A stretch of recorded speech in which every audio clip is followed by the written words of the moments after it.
નમસ્તે વિદ્યાર્થી મિત્રો, હું ભાવેશ વાળા આજના વિડીયો લેક્ચરમાં દરેક વિદ્યાર્થી મિત્રોનું હાર્દિક સ્વાગત કરું છું. કેમ છો દરેક વિદ્યાર્થી મિત્રો? મજામાં? વિષય બાયોલોજી, ધોરણ 12, યુનિટ નંબર 10, પરિસ્થિતિ વિદ્યા. ઓકે, મને તમને ખ્યાલ છે કે ધોરણ 11માની અંદર જે 5 યુનિટ આવી ગયા, 1 થી 5, અને ધોરણ 12ની અંદર 6 થી 10 યુનિટ, એટલે 12 સાયન્સનું છેલ્લું યુનિટ નંબર 10, પરિસ્થિતિ વિદ્યા, જેને ઇંગ્લિશમાં ઇકોલોજી કહેવાય. શું કહેવાય? ઇકોલોજી.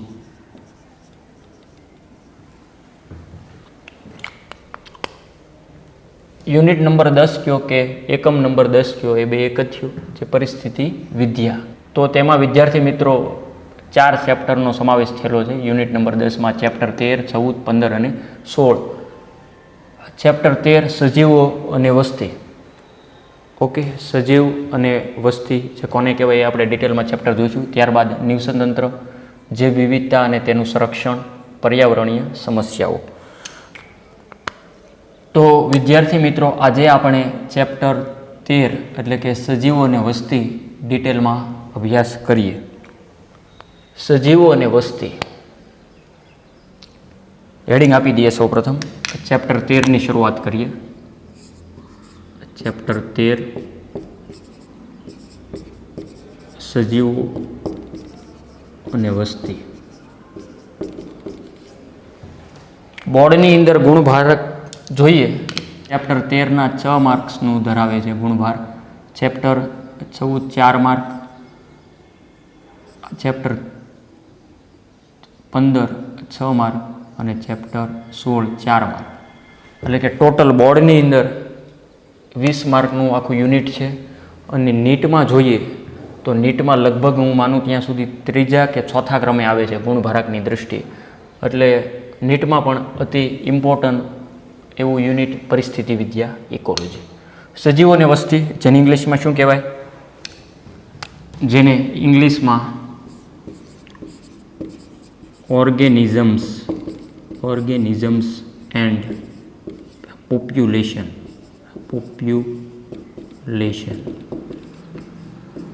ઓકે, સજીવો એટલે શું એ આપણે અગાઉ શીખી ગયા કે સજીવ અને નિર્જીવ. ચેપ્ટર 1ની અંદર સજીવ વિશ્વની વાત આવી ગઈ. તો પ્રથમ મુદ્દો સજીવ વિશ્વ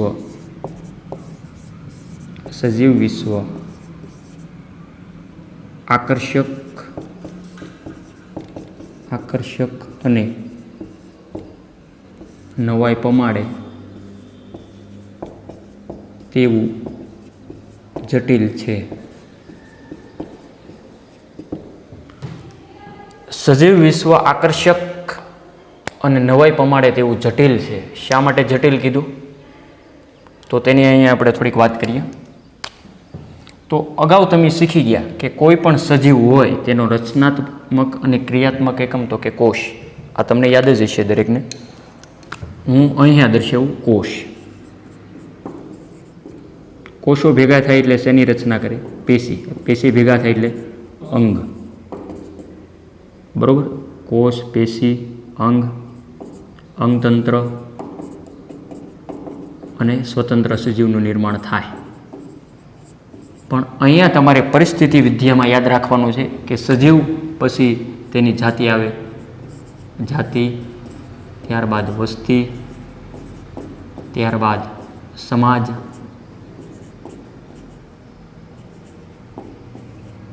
અથવા સમુદાય પણ લખેલું છે. સમાજ અથવા સમુદાય પણ લખેલું હોય ઘણીવાર. ત્યારબાદ નેક્સ્ટ ઉપર જોઈએ. જાતિ, વસ્તી, સમાજ, નિવસનતંત્ર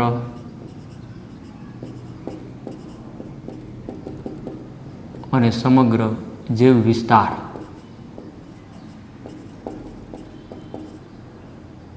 અને આખું જૈવ પરિમંડળ. ત્યારબાદ અહીંયા પણ વાત કરીએ આપણે કોષથી નીચે. તો કે કોષ છે એ અંગિકાઓનો બનેલો હોય. અંગિકાઓ અણુના, એટલે કે મહાણુ શેના બનેલા છે? તો કે પરમાણુના. પરમાણુ તો કે પરમાણવીય કણો ભેગા થઈને પરમાણુની રચના કરે. આ આપણે આગળ શીખી ગયા કે કોષથી લઈ અને સજીવ સુધી દરેકને ખ્યાલ છે, હા કે ના? અહીંયા વિદ્યાર્થી મિત્રો મેં એક ચાર્ટ આપેલો છે જે આગળ આવી ગયો આપણે ધોરણ 11માં ચેપ્ટર 1 સજીવ વિશ્વ, કે જાતિથી લઈને સૃષ્ટિ સુધીનો ક્રમ, જાતિ, પ્રજાતિ, કુળ, ગોત્ર, સમુદાય, વિભાગ અને સૃષ્ટિનું સર્જન કરે. ઓકે, એ તો છે જ, પણ અહીંયા તમારે જે પરિસ્થિતિ વિદ્યાની અંદર, ઇકોલોજીની અંદર જાતિના સંગઠનથી વસ્તી યાદ રાખવાનું છે. જાતિ, વસ્તી, સમાજ, નિવસનતંત્ર, દૃશ્યભૂમિ એ ખાસ ખ્યાલ રાખજો, બરાબર? સજીવ કોને કહેવાય? તો કે સજીવના ચોક્કસ લક્ષણો હોય. દાખલા તરીકે સજીવ જન્મથી મરણ સુધીમાં કેટલીક એવી ચોક્કસ ક્રિયાઓ કરે. દાખલા તરીકે તેનામાં વૃદ્ધિ થાય, બરાબર, સયાપચય થાય, ત્યારબાદ પ્રજનનનો ગુણધર્મ સજીવનો હોય. જોકે સંપૂર્ણ નથી, દરેક સજીવ માટે લાગુ નહીં પડી શકે, કેટલાક વંધ્ય પણ છે, એ પણ આપણે શીખી ગયા. દરેક સજીવ તેના આસપાસના રહેઠાણથી જાગૃત હોય, હંમેશા એલર્ટનેસ ધરાવે, એટલે કે જાગૃતતા હોય. ઓકે, તો કે કોઈ પણ સજીવનો રચનાત્મક અને ક્રિયાત્મક એકમ કોષ. તો કે કોષો શેના બનેલા છે? અંગિકાઓના. અંગિકા મહાણુમાં. હવે અહીંયા હું થોડીક વાત કરું છું આપણી એનસીઆરટી બુક્સમાં જે લખેલું છે એ મુજબ. મહાણુઓ, કોષો, પેશી, અંગો, અંગતંત્રો, સ્વતંત્ર સજીવો, ત્યારબાદ વસ્તી, સમુદાય,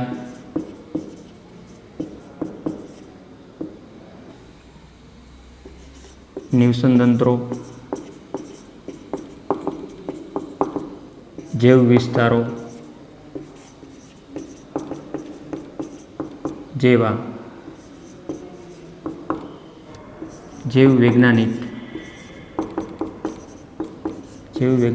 સંગઠનોના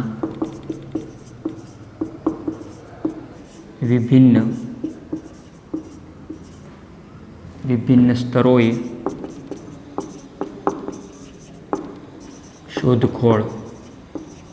શોધખોળ પ્રક્રિયાઓ દ્વારા તેની જટિલતાને સમજાવી શકાય છે ને. જટિલ શું કીધું? તો કે મહાણુઓ ભેગા થાય એટલે કોષો ભેગા થાય એટલે પેશી ભેગા થાય એટલે અંગો ભેગા થાય એટલે સ્વતંત્ર સજીવો. ઓકે, અને પછી વાત કરી છે વસ્તી. આપણા ચેપ્ટરનું નામ છે સજીવો અને વસ્તી. વસ્તી છે એ જે તે સ્વતંત્ર સજીવો હોય એ ભેગા થાય. અહીંયા મેં તમને સમજાવ્યું કે સજીવોની જાતિઓ હોય, જાતિઓ ભેગી થાય એટલે વસ્તીનું રચના કરે. ભેગું થવું એટલે સંગઠન થવું. જો અહીંયા લખ્યું છે. શું કીધું? કે આ બધાય એટલે કે વસ્તી ભેગી થાય એટલે સમુદાયોનું નિર્માણ કરે, સમુદાયો ભેગા થાય એટલે નિવસનતંત્રો, અનુક્રમે જૈવ વિસ્તારો જેવા જૈવ વૈજ્ઞાનિક સંગઠનોના વિભિન્ન સ્તરોએ શોધખોળની પ્રક્રિયા દ્વારા તેની જટિલતાને સમજાવી શકાય. એટલા માટે જે પ્રથમ લીટી એવી લખી કે સજીવ વિશ્વ આકર્ષક અને નવાઈ પમાડે તેવું જટિલ છે. શા માટે જટિલ છે? કારણ કે આ એક રચના તમારે જોવી પડે.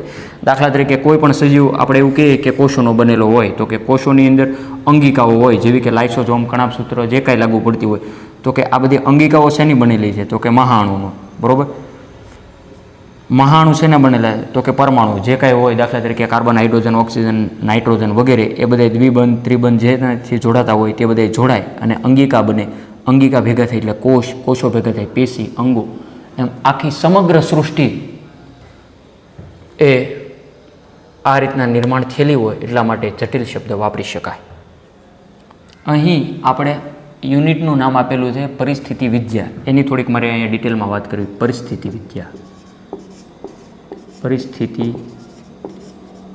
વિદ્યા. હમણાં મેં તમને કીધું હતું એ મુજબ ઉપર પણ લખેલું છે કે પરિસ્થિતિ વિદ્યા એટલે ઇકોલોજી.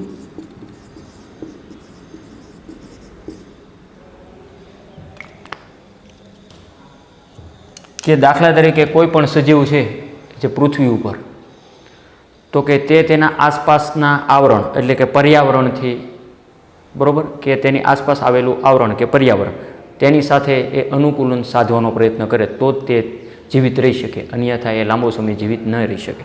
દાખલા તરીકે તમે જાણો છો કે ખારા પાણીની માછલી હોય એ ખારા પાણીને જ અનુકૂળ થયેલી હોય, તેને મીઠા પાણીની અંદર તમે મૂકશો તો એ મૃત્યુ પામશે. એવી રીતના કોઈ પણ વનસ્પતિ હોય, દાખલા તરીકે જે બરફ આચ્છાદિત વિસ્તારમાં થતી હોય તેને રણ પ્રદેશમાં ઉગાડી ન શકાય, કે રણ પ્રદેશમાં થતી વનસ્પતિ બરફ આચ્છાદિત વિસ્તારમાં ઉગાડી ન શકાય.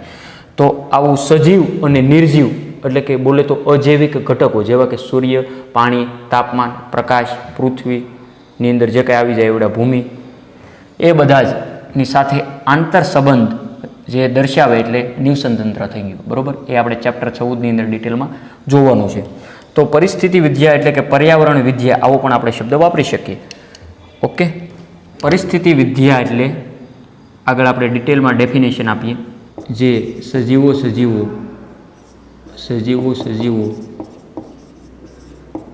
વચ્ચેની અને એના ભૌતિક એટલે કે અજૈવિક, ભૌતિક એટલે કે અજૈવિક પર્યાવરણ વચ્ચેની, તેના ભૌતિક એટલે કે અજૈવિક પર્યાવરણ વચ્ચેની આંતર ક્રિયાઓનો અભ્યાસ.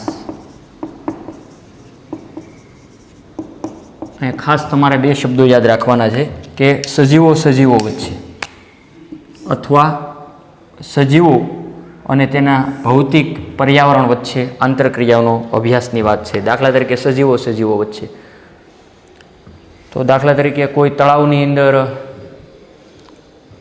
દેડકો હોય નાના ટાઈગરીના, ઓકે, તો તે નાના જે જીવાતોનું ભક્ષણ કરે તો એ સજીવ વચ્ચે આંતર સંબંધ થયું. ભૌતિક અને પર્યાવરણ, દાખલા તરીકે વનસ્પતિઓ હોય જે પાણી જમીનમાંથી મેળવે અથવા વરસાદ સ્વરૂપે, વૃષ્ટિપાત સ્વરૂપે પણ મેળવે, તો એ પ્રકારનું જે સંબંધ હોય તેને ભૌતિક એટલે કે અજૈવિક પર્યાવરણ વચ્ચેનો સંબંધ હોય. આ કોઈ પણ સજીવ માટે લાગુ પડે. ઓકે, બીજું થોડુંક એક્સ્ટ્રા વાત કરું કે સજીવો વચ્ચે, તો કે સજીવો વચ્ચે પ્રજનનની ક્રિયાઓ તો કે સજીવો વચ્ચે થાય. ઓકે, એટલે કે સજીવનો આંતર સંબંધ થયો. બીજું, દાખલા તરીકે રણ નિવાસી વનસ્પતિ, બરાબર, તે તેના પર્યાવરણમાં જીવિત રહેવા માટે તેનામાં વિશિષ્ટ અનુકૂલનો હોય. હું તમે જાણીએ છીએ કે જે પર્ણો ખેરવી નાખશે, બરાબર, તેનું પ્રકાંડ તો કે માંસલ લીલું હોય, તો તે તેને અનુકૂલિત એટલે કે તે ભૌતિક એટલે કે પર્યાવરણ વચ્ચેની આંતરક્રિયાઓનો અભ્યાસ થયો કહેવાય. હવે થોડીક એક્સ્ટ્રા માહિતી આપું નીટ રિલેટેડ. મેં કીધું એમ કે જે સજીવો વચ્ચેની અને તેના ભૌતિક એટલે કે અજૈવિક પર્યાવરણ વચ્ચેની આંતરક્રિયાઓનો અભ્યાસ, આ વ્યાખ્યા કોણે આપી? આ વ્યાખ્યા આપનાર જો તમને પૂછવામાં આવે તો તે વૈજ્ઞાનિકનું નામ છે ઓડમ. શું? ઓડમ. ઓકે, ત્યારબાદ આગળ વાત કરું કે આજે પરિસ્થિતિ વિદ્યા એટલે કે ઇકોલોજી. ઇકોલોજી જો કે ખરેખરમાં ગ્રીક શબ્દ છે. ગ્રીક શબ્દ એટલે કે બે શબ્દોનો બનેલો છે. બે શબ્દ ઓઇકસ અને લોગસ. ઓઇકસ અને લોગોસ. ઓઇકસ એટલે હોમ અને લોગસ એટલે સ્ટડી. આના મિનિંગ તો જાણીએ જ છે. હોમ એટલે વસવાટ અને સ્ટડી એટલે અભ્યાસ. એટલે કે ટૂંકમાં કેવું હોય તો કે વસવાટ રિલેટેડ અભ્યાસ હોય તેને ઇકોલોજી કહેવાય, એટલે કે પરિસ્થિતિ વિદ્યા કે પર્યાવરણ વિદ્યા જે આપણે કહીએ છીએ તે. હવે નેક્સ્ટ એક ઇમ્પોર્ટન્ટ શબ્દ તો કે પરિસ્થિતિ વિજ્ઞાન. પરિસ્થિતિ વિજ્ઞાન. પરિસ્થિતિ વિજ્ઞાન શબ્દ આપનાર કોણ હતા આવું તમને પૂછાય તો સૌ પ્રથમ તો એનું નામ યાદ રાખીશું, અર્નેસ્ટ હેકલ. પરિસ્થિતિ વિજ્ઞાન શબ્દ અર્નેસ્ટ હેકલ દ્વારા આપવામાં અને સમજાવવામાં આવેલો એટલે કે આવેલો. ઓકે, તો કે પરિસ્થિતિ વિજ્ઞાન શબ્દ આપનાર અર્નેસ્ટ હેકલ. પણ જો અહીંયા તમને આવું પૂછાય કે પ્રથમ વખત શબ્દનો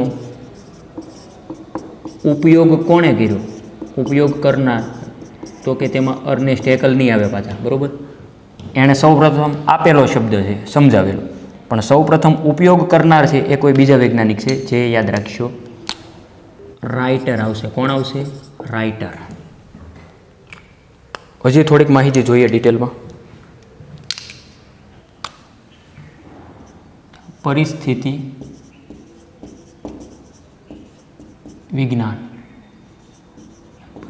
વિજ્ઞાન એટલે આપણે હમણાં કીધું એમ કે ઇકોલોજી. આ પરિસ્થિતિ વિજ્ઞાનના જો તમને પિતા પૂછવામાં આવે તો પરિસ્થિતિ વિજ્ઞાનના પિતા તરીકે કોને ઓળખવામાં આવે, તો તે નામ પણ તમારે યાદ રાખવાનું છે. જે વૈજ્ઞાનિકનું નામ છે એલેક્ઝાન્ડર વોન હમ્બોલ્ટ. પરિસ્થિતિ વિજ્ઞાનના પિતા Alexander von Humboldt. Okay, von Humboldt. પણ આના કરતાં ઉલટું કે આધુનિક પરિસ્થિતિ વિજ્ઞાનના પિતા પૂછાય તો તેમાં આ વોર્ન હમ્બોલ્ટ નહીં આવે, એ પાછા જુદા છે, એ પણ યાદ રાખવાના છે. જેનું નામ છે યુજીન ઓડમ. આધુનિક પરિસ્થિતિ વિજ્ઞાનના પિતા પૂછાય તો યુજીન ઓડમ. હવે નેક્સ્ટ જે ખાસ અગત્યનું કે ભારતના હોય એવા એટલે કે ભારતીય પરિસ્થિતિ વિદ્યાના પિતા પૂછાય તો ભારતીય પરિસ્થિતિ વિદ્યાના પિતા જે આપણા ભારતના પ્રોફેસર રામડીઓ મિશ્રા. પ્રોફેસર રામડીઓ મિશ્રા જે ભારતીય પરિસ્થિતિ વિદ્યાના પિતા, ભારતીય પરિસ્થિતિના પિતા મારે લખાઈ ગયું, વિદ્યા અંદર ઉમેરજો કે વિજ્ઞાન. ભારતીય પરિસ્થિતિ વિદ્યાના પિતા. પરિસ્થિતિ વિદ્યા એ જીવ વૈજ્ઞાનિક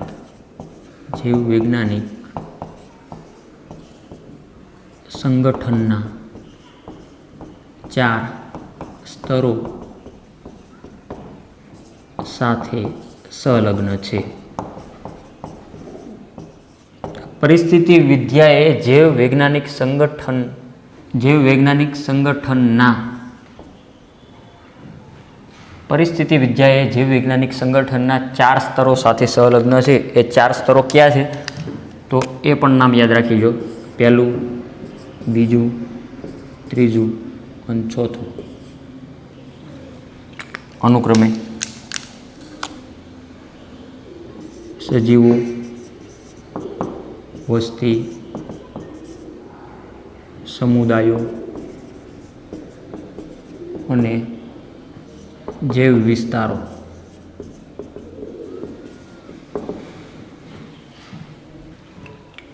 ત્યારબાદ પરિસ્થિતિ વિજ્ઞાનની શાખાની મારે અહીંયા વાત કરવી. વિજ્ઞાનની શાખા જે એનસીઈઆરટી બુકમાં નથી પણ નીટ માટે અગત્યનું હોવાથી લખીએ. પરિસ્થિતિ વિજ્ઞાનની 2 શાખાઓ છે. નંબર 1 ઉપર આવશે ઓટેકોલોજી. નામ યાદ રાખજો, ઓટેકોલોજી. અને બીજું છે સિનેકોલોજી. શું કહેવા માગે બેના મિનિંગ આપી દઈએ, અર્થ. ઓટેકોલોજી એટલે વસ્તી અને પર્યાવરણ વચ્ચેના સંબંધના અભ્યાસને ખાલી જગ્યા કહે છે. એ ખાલી જગ્યામાં તમારે શું લખવાનું છે? ઓટેકોલોજી. જ્યારે સિનેકોલોજી એટલે સમાજ અને પર્યાવરણ વચ્ચેના સંબંધના અભ્યાસને શું કહેવાય વિદ્યાર્થી મિત્રો? સિનેકોલોજી કહે છે. તો વ્યાખ્યા બહુ સરળ છે, પણ તેનો મિનિંગ ખાસ સમજાવવો જોઈએ. વસ્તી કોને કહેવાય એ મેં તમને સમજાવ્યું. કે દાખલા તરીકે આ તો જાણો જ છો ને, આ તો ભાઈ આ બધું કોષથી લઈને સજીવ સુધી તો જાણો જ છો. અહીંયા તમારે ઇકોલોજીમાં જ સજીવો ભેગા થાય એટલે તેની જાતિ. દાખલા તરીકે હું એવું કહું કે કોઈ જંગલની અંદર વાંસ છે, બરાબર? એ વાંસ ભેગા બધાય થાય એટલે જાતિ. હવે બહુ સરળ ઉદાહરણ આપું કે દાખલા તરીકે કોઈ જંગલ, સાસણગીરનું જંગલ લઈ લો, કે તેની અંદર પ્રાણીઓ છે, તો કે કયા પ્રાણીઓ?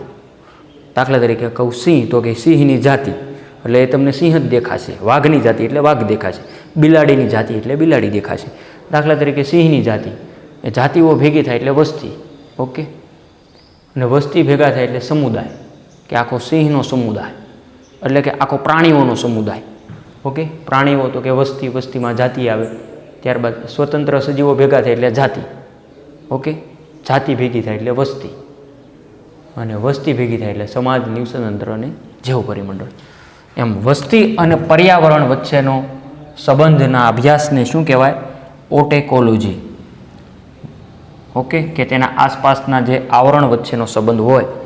જ્યારે સમાજ, વસ્તી ભેગી થાય, જાતિ, વસ્તી, સમાજ જે આખો હોય, દાખલા તરીકે આખો પ્રાણીઓનો સમાજ, તો કે ઓકે, વસ્તીથી આગળનું એક સ્ટેપ, તો કે સમાજ અને પર્યાવરણ વચ્ચેનો સંબંધ, તો કે સિનેકોલોજી. બીજી વાત કરીએ કે અહીંયા દાખલા તરીકે આયોજનના વિવિધ મેં સ્તરો દર્શાવ્યા. ઓકે. સંગઠનના વિવિધ સ્તરો દર્શાવ્યા. એ દરેક સ્તરે 2 પ્રશ્ન પૂછી શકાય, જેવા કે જૈવ વૈજ્ઞાનિક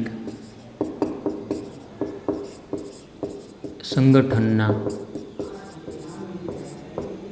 કોઈ પણ સ્તરે 2 પ્રકારના પ્રશ્નો પૂછી શકીએ છીએ.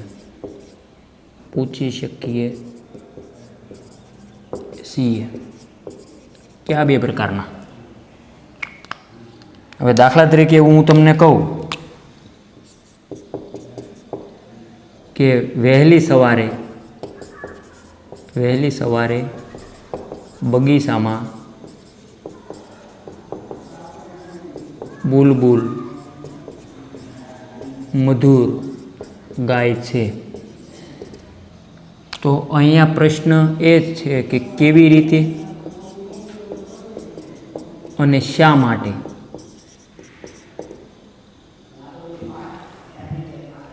તો મેં કીધું એ પ્રમાણે કે વહેલી સવારે બગીચામાં બુલબુલ મધુર ગીત ગાય છે. શા માટે ગાય? તો કે એને સ્વર પેટી આપેલી છે. ઓકે. જે મને તમને ખબર છે કે તેમાં સ્વર પેટી આવેલી છે, જેથી તે અવાજ ઉત્પન્ન કરી શકે. ઓકે. એટલે કે કેવી રીતે ગાય છે, જે કેવી રીતે ગાય છે, તો કે સ્વર પેટી આપેલી છે એટલા માટે. શા માટે ગાય છે? તો શા માટે ગાય? તો કે જે કેટલીક એવી સંવનન ઋતુમાં, બરાબર, તેના સાથી મિત્રને બોલાવવા માટે પણ ગાય. ઓકે. એવા ઘણા બધા રીઝન હોય. તો આ એક એટલા માટે અગાઉ આપણે અહીં લખ્યું હતું એમ કે સજીવ વિશ્વ આકર્ષક, નવાઈ પમાડે તેવું તો છે જ, અને જટિલ પણ છે. વાત કરીએ એ મુજબ કે સજીવ વિશ્વ આકર્ષક, જટિલ અને નવાઈ પમાડે તેવું છે, એટલે કે અદ્ભુત છે. જોઈએ તેની થોડીક એક નાની ઝલક એક વિડીયોમાં, શોર્ટમાં.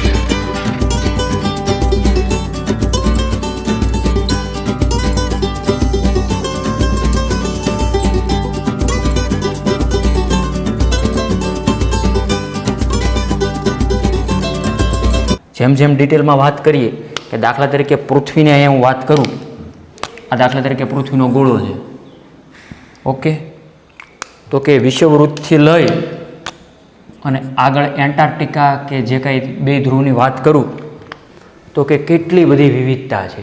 અગાઉ આપણે શીખી ગયા કે વિશ્વમાં 17થી 18 લાખ જેટલી જાતિઓ ઓળખાયેલી છે, 50 લાખથી 5 કરોડ જાતિઓ હોવાનો અંદાજ છે, ઓકે. સજીવની, સજીવ એટલે કોણ? ખાલી પ્રાણીઓ છે એવું જરૂર નથી.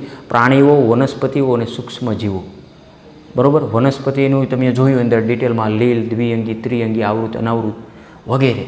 ત્યારબાદ પ્રાણીના વિવિધ સમુદાય તમે ધોરણ 11માં શીખી ગયા. દાખલા તરીકે જે કોષ્ટાંતરી સમુદાય, સશિદ્ર, બરાબર, કે જે પૃથ્વકૃમિ, નુપુરક, ઘણા બધા અઢળક. એટલે આ એટલા માટે જટિલ વિવિધતા દર્શાવે. એટલે કે આને સમજવું એટલું બધું સરળ નથી. એટલે કે આ સ્તરોની શોધખોળ પ્રક્રિયાઓ દ્વારા તેની જટિલતાને સમજાવી શકાય. જેમ જેમ ડિટેલમાં આગળ વધીએ એમ તે સમજાવી શકાય. મેં કીધું એમ કે પૃથ્વી ઉપર ઘણી બધી વિવિધતા છે. કે દાખલા તરીકે જે ભાગની અંદર સૂર્યપ્રકાશ ઓછો આપાત થાય, અહીંયા દાખલા તરીકે અહીંયા તો સૌથી વધુ, અહીંયા ઓછો. એટલે કે આવા જે ધ્રુવ પ્રદેશ, બરફ આચ્છાદિત વિસ્તારોમાં પણ કેટલાક સજીવો, પ્રાણી, વનસ્પતિ કે સૂક્ષ્મજીવો વસવાટ કરી શકે. ત્યારબાદ ગરમ પ્રદેશ, તો કે ગરમ પ્રદેશની અંદર પણ રણ નિવાસી પ્રાણીઓ અનુકૂલિત થયેલા હોય. ત્યારબાદ ભેજવાળા જંગલો, ઘણા બધા આવા અઢળક ઉદાહરણો આવશે, બરાબર. એ આપણે ડિટેલમાં જોઈએ. તો આજના લેક્ચરમાં મેં ખાલી પ્રસ્તાવના લીધી, એટલે કે પહેલું પેજ એ અને તેની નેક્સ્ટ પેજ ઉપર 2-3 લીટી આપી તે. નેક્સ્ટ લેક્ચરથી સજીવો અને તેનું પર્યાવરણ નામનો ટોપિક અભ્યાસ ડિટેલમાં કરીશું. તો આ વસ્તુ ખાલી પ્રસ્તાવના રૂપે, ઓકે. તો ખૂબ વ્યવસ્થિત યાદ રાખજો. ખાસ વૈજ્ઞાનિકોના નામ મેં કીધા એ, ઓકે. હવે દાખલા તરીકે મેં અહીં એવું કીધું કે પરિસ્થિતિ વિજ્ઞાનના પિતા એલેક્ઝાન્ડર વોન હમ્બોલ્ટ. જો કે કેટલીક વાર ઓપ્શનમાં આ ન આપેલું હોય તો તમારે બીજો ઓપ્શન તરીકે રાઇટર યાદ રાખવાનું. જો આપેલું હોય તો પહેલાં એલેક્ઝાન્ડર વોન હમ્બોલ્ટ તે પ્રથમ પ્રાયોરિટી આપવી. જો ન આપેલું હોય, કેટલાક સાહિત્યમાં નથી લખેલું, તો રાઇટર લખવું, ઓકે. તો બહુ સરળ છે. તો વ્યવસ્થિત ફેરબુકની બુકમાં બોર્ડવર્ક વ્યવસ્થિત આવા મલ્ટી કલરની પેનથી નોટ કરવું, ઓકે. તો આજનો લેક્ચર એટલે સુધી રાખું છું.